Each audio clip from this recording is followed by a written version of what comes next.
Good Wednesday evening and welcome to the NCWLIFE Evening News. I'm Grant Olson.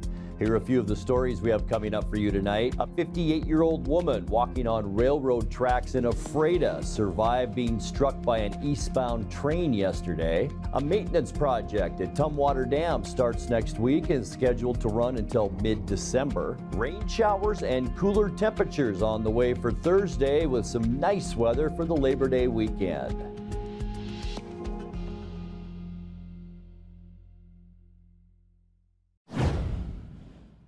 An 18-year-old Royal City man crashed his vehicle yesterday morning between George and Quincy and sustained life-threatening injuries. The Grant County Sheriff's Office says Stephen Torres Morales was driving a 2016 Nissan Altima at very high speed north on Adams Road north when he lost control near the 5800 block. The vehicle left the road, went airborne, landed in a residential yard, crossed over the top of a 75-foot-long irrigation pond, and struck a large tree. Morales was not wearing a seatbelt and was ejected in that final collision. Deputies say he then dragged himself to the door of the home where the occupants discovered him about 6 a.m. It's not clear how much time passed between the crash and the residents to call 911. Morales was transported by ambulance to Quincy Valley Medical Center in critical condition. A 58-year-old woman walking on railroad tracks in Ephrata survived being struck by an eastbound train on Tuesday. Ephrata police say the woman was on the track about 5:30 p.m. when the train hit her and came to an emergency stop. The incident blocked two major Ephrata railroad crossings for about 2 hours at Division Avenue and 3rd Avenue. The woman was conscious and able to speak to rescuers while she was taken by ambulance to Columbia Basin Hospital. Police say the circumstances of the accident are under investigation. It comes 1 week after another female pedestrian was fatally struck on the train tracks in Kashmir. Douglas County's Superior Court judge must decide whether to throw out a lawsuit between the county and the tiny town of Mansfield over who's responsible for maintaining one of its roads. Attorneys for the town and the county argued Monday before Judge Brian Huber, each claiming the other should be obligated to maintain about 1,700 feet of Airport Way on the southeast end of Mansfield, which is home to about 300 people. The lawsuit hinges on maps dating to 1915, which the county says erroneously put the road area outside the town limits. The town says a right-of-way deed designates Douglas County as owner of the road section and claims the county's neglected maintenance has left Airport Way in poor condition. Judge Huber said he plans to rule on whether the case should be heard by a jury in a written memo still to come. When we come back, the construction on the Lake Chelan Community Center keeps moving forward as the first phase of a building nears 75% completion. And Wenatchee's Mendoza Insurance Services is awarded $10,000 to the Women's Service League of North Central Washington. I'm Grant Olson, and you're watching the NCWLIFE Evening News. Enjoy the sounds of summer from your very own pool and spa. Blue Lagoon is now scheduling pool installations for this summer. Call today to schedule a free consultation for a custom San Juan fiberglass pool.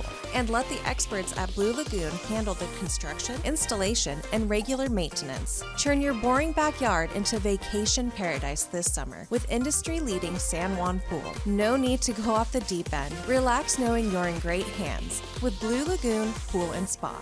Pybus Public Market is on the move to make parking, dining, shopping, and events an even better experience for our community. Check out the progress that has already been made towards the revitalization. The Westside project is well on its way, but we need your help to get over the finish line.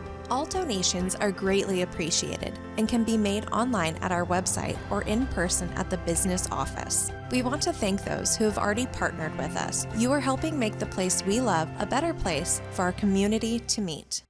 Hi, this is Eric Grandstrom, the NCWLIFE Channel Sports Director. While the teams are working hard, we're working hard to bring you 20 broadcasts this fall. Over the middle, the ball is caught, and just like that, gets through everybody. And it's eastbound to the end zone. Touchdown, eastbound. It's Wenatchee. 10-5, touchdown. Even Kashmir. Killed by Nell. It's in. Good maneuver. Red footer. Go, go, go, go, go. go, go, go! Right here on your local TV station, the NCWLIFE channel. The construction on the Lake Chelan Community Center keeps moving forward as the first phase of building nears 75% completion. The community center is still raising funds for the second phase and is aiming to raise $250,000 before September 30th. Phase 2 of the project will consist of finishing the gym, completing the parking lot and the landscaping, constructing retaining walls and adding furnishings. The community center's website lists the fundraising at about 12% complete for Phase 2. If you're interested in donating or keeping up with the project, you can do so at www.chelancommunity.org. Wenatchee's Mendoza Insurance Services is awarded $10,000 to the Women's Service League of North Central Washington. WSL is a local organization that promotes community through female empowerment and volunteer action. The award money comes from a successful submission to Liberty Mutual and Safeco Insurance's 2023 Make More Happen Awards. Mendoza Insurance received $5,000 for WSL before earning another $5,000 through a local awareness campaign for the nonprofit. The money will go towards advertising, storage space, funding the My Girlfriend's Closet initiative, and more. A maintenance project at Tumwater Dam starts next week and is scheduled to run until mid-December. Beginning Tuesday, September 5th, the construction will begin and the viewing area at Tumwater Dam will close. Chelan PUD says the crews will allow portage around the job site for whitewater rafters, and then in mid-October, drivers should expect short delays on Highway 2 through Tumwater Canyon due to flagger-directed traffic. The project on the dam will repair and reinforce the dam's apron with new concrete. The construction is the second part of a multi-year maintenance plan for Tumwater Dam, with previous work reinforcing the entrance of the fishway with concrete in 2020. Coming up next in tonight's feature story, we'll tell you about a Wenatchee Valley firefighter who's taking on a big task to raise money for a great cause. Get ready for a rainy Thursday with warmer weather by the Labor Day weekend. I'll have all the details in your complete North Central Washington weather forecast. That and much more still to come tonight. Please stay with us. Hi everybody, Dan Coos alongside Jesse Coble from Alpine Air. My heat pump there's like steam coming out of it. It's making weird noises. Is this something I need to be concerned about? No, Dan, that's normal operation. Refrigeration technology steals heat from the outside, transfers it to the inside, and it creates frost on your heat pump. The defrost cycle melts that off, which creates steam and a little bit of noise. That makes sense. Turn to the experts at Carrier and Alpine Air. For heat and air, call Alpine Air. Thanks, Jesse. Thank you. We're turning up the heat with the hottest deals of the year. Right now, during the hot summer clearance sale, only at Click It RV. #1 in sales and service. The best RV brands. Over 1,000 to choose from. And the best deals of the year on remaining 2023 model year-end clearance with incredible 30% off. Brand new RVs discounted up to 30%. Save thousands. Plus, no payments until 2024. During the hot summer clearance sale, now only at Click It RV. 5 Superstore locations. Hurry in today. I have no idea what I'm doing. That's why we need you. We need people to run cameras so I can get back down on the broadcast and talk about what's going on. We pay $75 per event. If it's sports, if it's a parade, if it's Apple Blossom, if it's a Super Oval, $75. If that sounds like some extra good money for you, we'd love you to be part of our team. All you have to do is email me, sports@ncwlife.com. sports@ncwlife.com. In the meantime, I gotta go figure out this camera.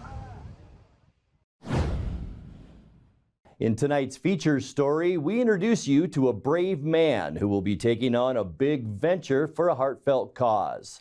NCWLIFE News reporter Casey Safford sat down with Wenatchee Valley firefighter Brandon Coons, who plans to swim the Big Blue Lake to raise money in memory of a very special young child. Hello everyone, I'm Casey Safford and I'm here with Wenatchee firefighter Captain Brandon Coons, who on the morning of Friday, September 15th will be embarking on a solo swim across Lake Chelan, which is estimated to be about 50 miles. This swim will be a fundraiser in memory of baby Jacqueline Grace, who passed away 2 days after being born due to hypoplastic left heart syndrome, which hinders the development of the left side of the heart. Donations to the fundraiser can be made at the link on your screen for all the viewers at home. Thank you for being here, Brandon. Thank you. Thank you for having me. Tell us a little bit about how you felt hearing Jacqueline's story and witnessing her parents go through that hardship. When I first found out about it, and we kind of knew that they may lose their child, it just kind of broke my heart. And you really don't know what to do, even if it's a friend or a family member in those situations. I think I just remember giving Joe a hug. And I just thought then, what can I do to help? Can you tell us about how much money you're trying to raise with this fundraiser and what specifically it's going towards? My goal is to raise about $10,000, and it goes to Seattle Children's Hospital, and it's called the Seattle Children's Greatest Needs Fund. For this swim specifically, I've been training for a good part of the year. I've been thinking about swimming. I've been wanting to swim Lake Chelan for a while, and I thought that this would be perfect. It's a good reason to do it, and gives me something to train for and prepare for. I've been swimming pretty consistently for the last couple of years. The fire department has a rescue swimmer program, and I'm part of that. Oh, perfect. And so I do a lot of swimming every week. We'll have a motorboat, and then we'll have a kayaker. And so there'll be about 6 people involved with that at all times. I'll have a kayaker with me the whole time that I can communicate with. Mm-hmm. And then the boat will be there if there's some sort of an emergency and we need to get somewhere faster. And we had one person already that donated $1,000. Wow. That I just read like this morning. I about fell over. That's crazy. And so that's pretty exciting that there's people out there that are that invested in this event. And that just gives me more motivation to go out and get this done. All right, let's take a look now at your North Central Washington weather forecast. Hope you had a great Wednesday. Boy, it was a windy one. That's for sure. As we take a look down at the Wenatchee Valley from our Wenatchee Heights Sky-Fi Tower camera, we did have a mix of clouds and sun today, but a lot of our PTZ cameras today shaking all over the place. We had a steady wind between 20 and 25 miles an hour throughout most of the day. All right, let's go back in time. What a storm we had last night. I'm going to get out of the way. Check out this lightning. This was taken number 1 Canyon, and this was when this storm began. Here's Cherry Street, and look at just the magnitude and the strength of that lightning, and boy, that thunder last night, I'll tell you, it's some of the loudest cracks I think I've ever heard. And speaking of lightning strikes, here's a look at the map. Look at all of the purple little triangles. Those are all lightning strikes. Washington State alone, 2,349 lightning strikes from that storm last night. And here we are right in the midst of that bunch of strikes right there. What an overnight it was, and we picked up some much needed rainfall too. It wasn't a lot. We only picked up 0.2 of an inch. That gets us to 3.6 inches for the year. It takes us down to a little over 1.2 inches below where we should be for this time of year. But boy, we'll take anything we can get. And I'll tell you what, more could be on the way. We'll talk about that. But 76, our high temperature today, well below what we should see for this time of year at 83. Our record, 97 degrees, and that was set in 1998. Low this morning, 57, right in line with where we should be at 58, which is our normal low. Record low set back 1965 at 45 degrees. Sunrise 6:17 and sun sets tonight at 7:45. All right, let's take a look at what we can expect as we get you into Thursday. Some of these temperatures very cool. 69 is all for Moses Lake and Ephrata, 70 for the high in Quincy, also in Wenatchee and Entiat. A little bit warmer up Highway 97. Omak will see 73 degrees. How about this temperature? 66 for a high temperature tomorrow. tomorrow in Lake Wenatchee. But as I mentioned, we will warm up, and we'll show you that in a second. Tonight we could still see some leftover showers, but I think the showers that we will see overnight, there's our next storm system that's beginning to move in, and you can see the circulation counterclockwise just off the coast. Here's your morning commute tomorrow morning. Might see some light rain showers at around 8 o'clock, and this is our afternoon. A good swath of showers moving up into Spokane, and boy, it is going to be cool. We'll be lucky to see 70 degrees for many locations tomorrow.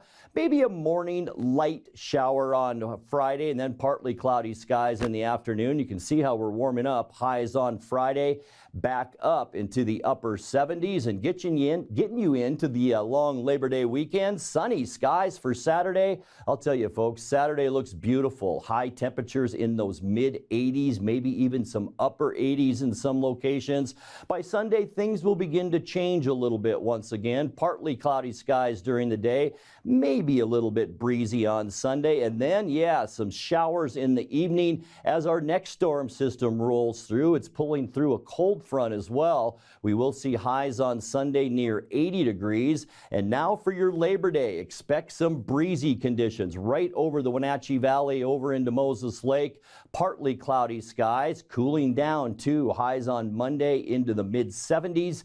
And then for Tuesday, as we get into the first part of our week, mostly sunny. Shouldn't be a bad day at all for Tuesday. Mild out there with high temperatures in the mid 70s. But boy, you can sure see some cooling off in our temperatures, no doubt about that. 58 overnight tonight. Showers likely off and on throughout the day tomorrow, and not very warm. 70 for our high. Maybe a leftover morning shower on Friday, and 78 degrees. And then Saturday into our long Labor Day weekend. Saturday looks fantastic. Sunny and 86. Maybe some evening showers on Sunday and 80 degrees. And then for your Labor Day Monday, a little bit breezy, partly cloudy and 76. Mostly sunny for Tuesday. Once again, a high temperature around 76 degrees. And that's a look at your North Central Washington weather forecast. Coming up next, tonight's sports report with Eric Granstrom and more as the NCWLIFE Evening News continues right after this. Good evening, everybody. Welcome to the Continental Surf Cup at Lakeside Surf. Oh my gosh.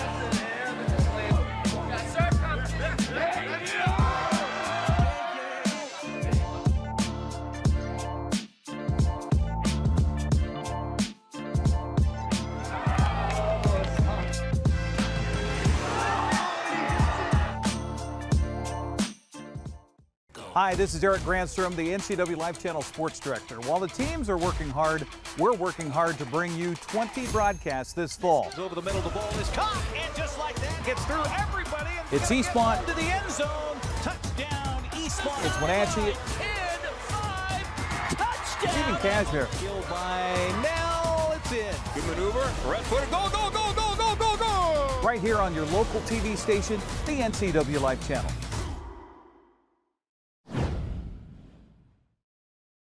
The Mariners were without Julio Rodriguez, without George Kirby, and they lost Ty France during the game last night in a 3-1 loss to Oakland at T-Mobile Park. Snapped a 4-game winning streak for Seattle. George Kirby got sick Monday night and came to the ballpark yesterday still feeling crummy, so they skipped him in his rotation start. Instead, Jake Weaver got the nod, and Oakland made him pay early with a couple of long balls. That was the 3 runs for Oakland in the game. Meanwhile, the Seattle Bats were awfully quiet last night. There's a deep fly ball, right field, can zone, at the wall, jumps, he can't get it. And Seth Brown sends it out in Seattle. 1-0 Athletics. That's driven toward deep left center field. Marlowe on the run. Marlowe watches and out it goes for Shea Langoliers. A 2-run rocket, and it's 3-0 Oakland. They call him Shea Langoliers. 16th of the year RBIs, 46 and 47 for the A's catcher. Shatters the bat. This is a tough play. Weaver slides. This is an impossible throw, and he makes it happen. Wow! Luke Weaver pouncing on that ball. and gets it to first base in time for out number 3. Take another look at that throw over to first base from another angle. Yeah, Weaver just spikes it into the ground. Ty's doing what he's supposed to try to stop it, and he's able to do that. And probably hit him on the wrist. And you could tell right there the look on his face. It hit him on the wrist. Another 3-2. Ball 4. He walks in a run. And the Mariners are on the board. Another 2-2. Got him! Upstairs, high octane at 95, and the A's. Manager Scott Service talked about the late scratches for yesterday's game and saying that, well, they've been lucky so far to be pretty healthy through this season. We had a little adversity today. Some lineup switches late, which dictated where we went. First starting, George Kirby, obviously his native pitch today, and George has been awesome all year long. He was sick most of the night and just felt terrible today. And when he came in, just felt best that we move on and not pitch him in the ball game tonight.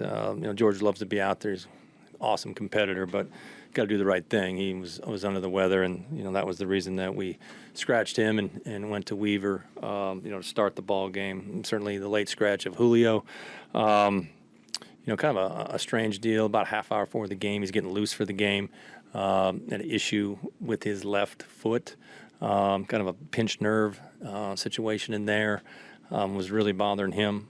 He does feel better now, really day to day with that one. And then, Ty France exiting the game early, contusion, the ball that on the pickoff throw hit him right up in the left thumb, and that swelled up on him. So, again, the treatment on Ty, the swelling seems to have gone down a little bit early on. And, again, he's another one day to day. Stuff happens. We play so many games. We've been on such a hot streak where everything kind of has gone our way. So it's going to be a little bump in the road, a little adversity. Thought our guys did a heck of a job competing tonight. The job that our bullpen did, knowing, later on this afternoon that George wasn't going to go. All the guys knew they were going to have to be, step up. And, the guys that threw tonight also threw last night. And I thought they were fantastic, to keep the game right there. And, we find a way to continue to compete. And then we put some pressure on them late. Just didn't quite come through with the, with the big hit.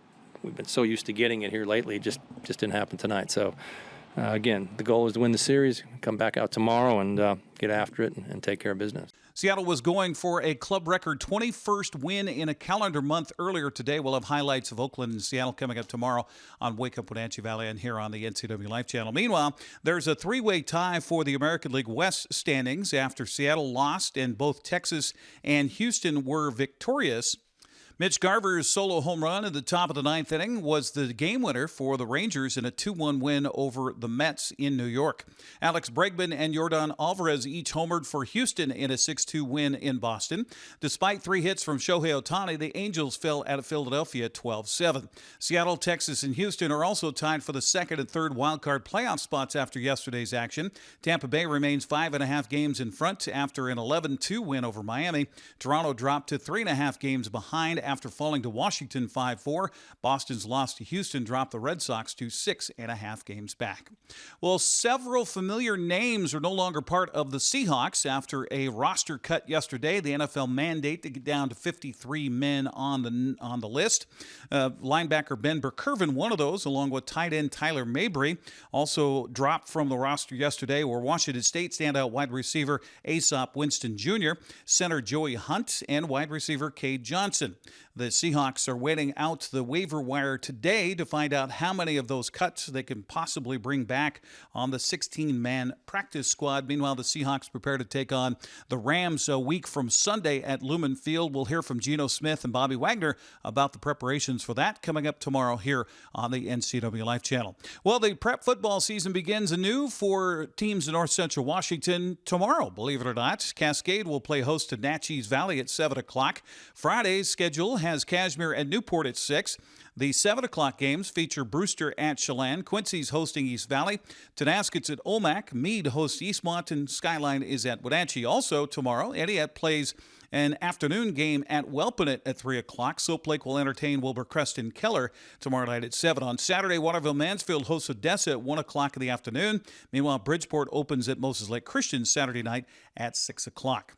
Well, Eastbound will be in Spokane Friday to face a Meade team that defeated the Wildcats 14-13 to start the season a year ago. Coach Michael Don says his team has a lot of guys coming back on the offensive and defensive lines, and that gives him a lot of confidence heading into the 2023 campaign. You know, we returned three of our 4 defensive linemen up front. Really good group, really athletic. Probably the strongest defensive line we've ever had. We've got a really good group of old linemen who's just kind of gelling, a mix of juniors and seniors. You know, Damian returning starter, Ernie returning starter, Armando Monty returning starter for us on the old line. So, you know, we got a mix of veterans trying to find a couple guys who will step in, but we feel like we got good depth there. But we're really excited about what we're capable up front. Wenatchee will host Skyline on Friday night. We'll have that here on the NCWLIFE channel for Coach Scott Devereaux. It's been a busy offseason trying to stay up with his quarterback senior son, Jake. But you're out here and you're just coach. You're not dad. Right. Talk about that progression and for him in his offseason and what he's worked on to become a better quarterback and a better leader. He's put as much time in it as anybody I've ever coached this past year. Now, is that something that you go to him as a coach and say, or is that something you go to him as a dad and say, or is it all on him? He has some pretty lofty goals, and he set it up himself. Okay. He many times would tell me, "Hey, Dad, it's time to go throw," and I'm out in the backyard trying to look like a wide receiver again. Doesn't go so well. He set up all the 7-on-7s in the off season with guys to throw to. He contacted some quarterback guru guys and drove and did workouts with those guys on his own, and he's put in a lot of days and a lot of hours. The Panthers and Spartans will be featured on our Friday night game here on the NCWLIFE channel. Be sure and join Grant Olson and Brandon Harley for the call with our pregame beginning at 6:30. With NCWLIFE channel sports, I'm Eric Granstrom. Have a happy Wednesday. Hey everybody, Dan Coos, host of Wake Up Wenatchee Valley, inviting you to join us for a Thursday edition, the last day of August as we head into September, which is always the busy time of the year. All of the high school sports kicks in, everybody's heading back to school. August is usually a pretty quiet month. It wasn't this year. We'll see how September holds up. Wrap up your August with a Thursday edition of Wake Up Wenatchee Valley, your latest news, sports, and weather, all in one tidy little package. And we're live, which in and of itself scares the heck out of the station owners. Wake Up Wenatchee Valley tomorrow morning, 7 a.m. And that will do it for our newscast tonight. For more on these stories and other news from around North Central Washington, you can find us on Facebook or our website at ncwlife.com. And remember, if you see news happening, we'd like to hear from you. You can send us an email at news@ncwlife.com or give us a call at 888-6295. I'm Grant Olson. Thanks so much for being with us and have a great night.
I'm Jenny Rojanasatian, host of Network TV, and I'm looking for you, our next guest, to come on air live at the NCWLIFE studios. We would love to feature your business, organization, or nonprofit and share about the work or innovation happening inside of your organization. It's super easy to come on air. You just need to send us an email.